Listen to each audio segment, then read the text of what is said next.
Welcome back to my creative space kung saan ang bawat kulay ay may kwento at kung minsan may konting hugot. Hi everyone, it's me again Richard and my friends oftentimes call me Sir Ogie with a silent P. And for today's digital illustration, samahan niyo akong kulayan ang isa sa mga certified best teacher ng Pilipinas, si Ma'am Girly. Now let me tell you this. Ma'am Girly ain't your lola's kind of teacher. She's part edu, part entertainer, and full-time vibe. In her class, may lesson na, may lap trip pa. At minsan, may pa-TikTok challenge on the side. She's the kind of teacher who says, may quiz tayo. Joke lang. Baka next week. Or not. Kaya kung ikaw ay nag-aaral under her, good luck sa puso mo. Kasi, mapapa, I love learning ka talaga.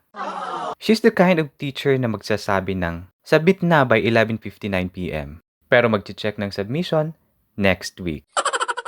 Real talk. What makes Ma'am Girly iconic? She connects. She listens. She gets you. Alam niya kung paano magpatawa. Pero ramdam mo rin yung genuine care. Yung tipo ng teacher na kahit nagkakamali ka, she will remind you. Progress, not perfection. Sabi nga nila, teaching is a work of heart. Pero kay Ma'am Girly, it's a whole personality. May energy ng Gen Z, may wisdom ng boomers, at may aura ng isang main character. Imagine mo, may teacher ka nagpapa-meme contest about science at nagpa-flash ng BTS GIF sa PowerPoint presentation niya. Sino bang hindi gaganahang pumasok, di ba? She's giving that teacher na hindi mo makakalimutan kahit graduate ka na. Yung tipo ng teacher na pag absent ka, she will DM you. Hoy, buhay ka pa? Pasok ka na.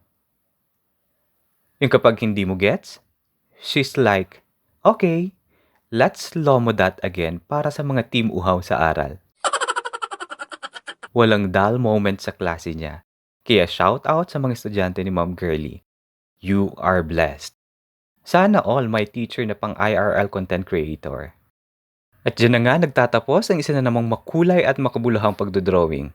Kung meron kang comment, suggestions, o kung gusto mong i-drawing natin next si crush mong hindi ka rin crush, iwan mo lang dyan sa baba. Let's make art and life more relatable. One stroke at a time. Again, slowly but surely, tuloy mo lang. Kung dumating man ang oras na feeling mo nawawalan ka na ng kulay, pumili ka lang ng brush, huminga ka ng malalim, at magsimulang muli.